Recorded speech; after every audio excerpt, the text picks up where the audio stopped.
Hello, it's April 2024. This video is inspired by a recent conversation that I had with someone.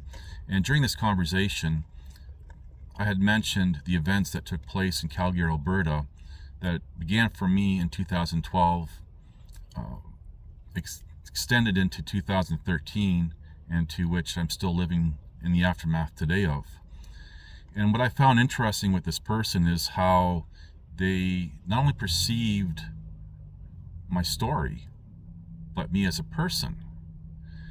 Not in a negative way, but let's just say questioning any vulnerability with my thought process. And I found that very interesting because this is the first time anyone had ever perceived the story or myself in that way. And I just was perplexed. So I had questioned them as to what did I state or imply that led them to that conclusion. And they eventually, said, well, this event and this event here and everything else. And it had to do with my making decisions for my own safety. And then I had to re-explain everything, reiterate the story, explain it several times, and it appeared that they were understanding it, but they were still trying to wrap their head around my story. Now, I'm going to stop here for a second. This is not anything negative towards this individual.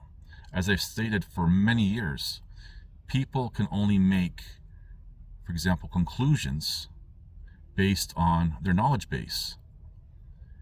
And if somebody, for example, hasn't lived an extensive life, then they're going to be limited to how they interpret and perceive things, whether it be the story or myself. So I just want to make that clear. This is not anything to do with this individual. It's just how they perceived everything. Now, I'm going to get into 2 points, but I'm going to use another example on, I guess you could say, how people perceive things. And this is a very minor example. There's more times than not, say for example, you go to a coffee shop and you place an order, you repeat your order. It's a simple order, like how many milk you want in your tea, for example. You repeat that several times and even give them a visual cue holding up the amount of fingers that you are saying. They're looking at you and you wait for your order. But when you get your order, for example, and you notice, well, there's 1 milk, and you ask for more milk, and you tell them that you said how many you wanted, and they said, well, oh, I heard only 1. At times none, and it's interesting to see this kind of a micro version of the telephone game being played out in real time, just on something that simple. And again, this is not a diss to these people, and this is with multiple different people. This type of thing happens. There's a point that I want to make here with all this, and then I'm going to get into the main point here. Now imagine someone in a position of authority, any kind of position of authority, and they're in a position that whatever their perception is, or whatever conclusions they've made, they've put to print.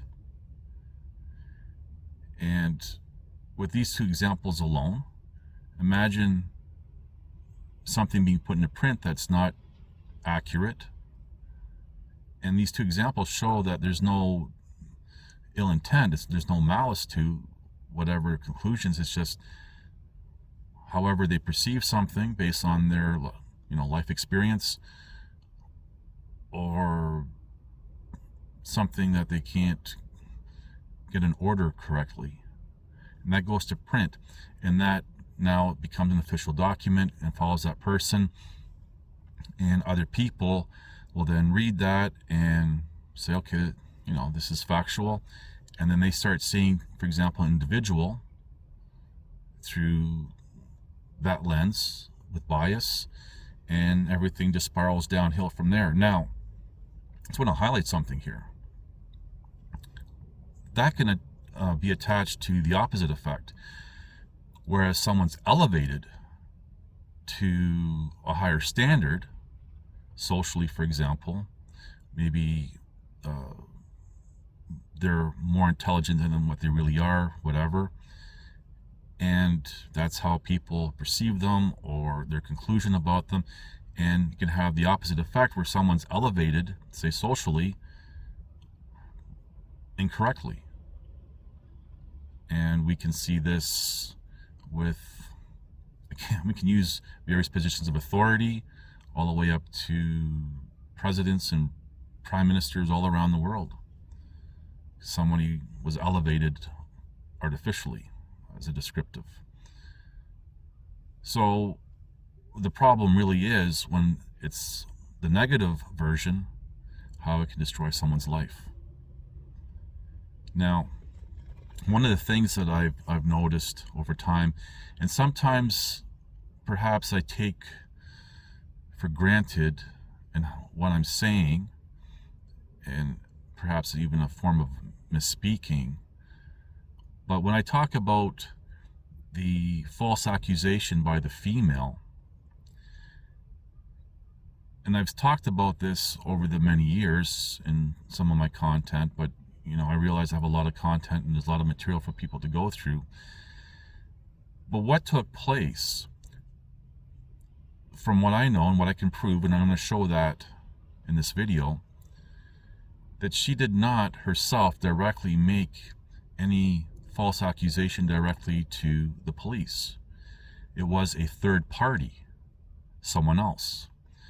And as far as I know, to the best of my knowledge, this person had nothing to do with the organization that I worked at that time.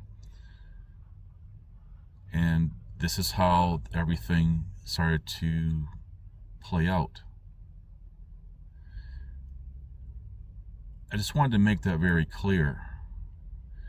Now, I don't know how much, or I really don't know that backstory because I wasn't a part of it. I do know what I know, and I share what I can prove. And it's interesting when people, again, hear that part of the story, how they will come to conclusions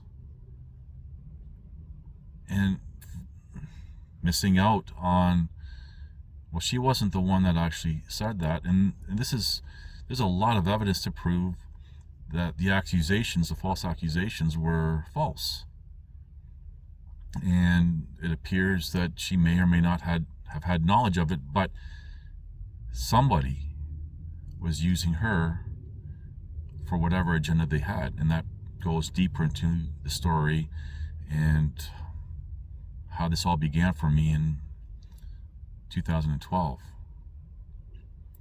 So that's really what I just want to highlight with regards to people's perceptions and their conclusions about an individual or a story. And I really just wanted to highlight again how it wasn't her directly.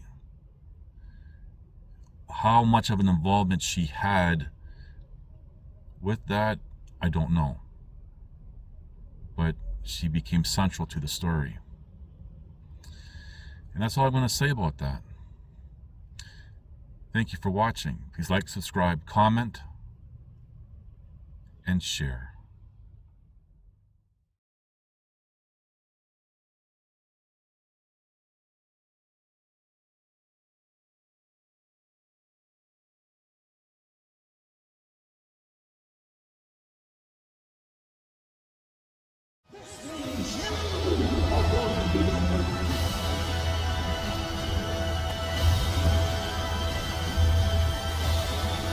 Listen to this and write it down if you can't remember it. You're never going to outgrow warfare. You simply must learn to fight. I hear people saying, when is it going to get easier? When you die.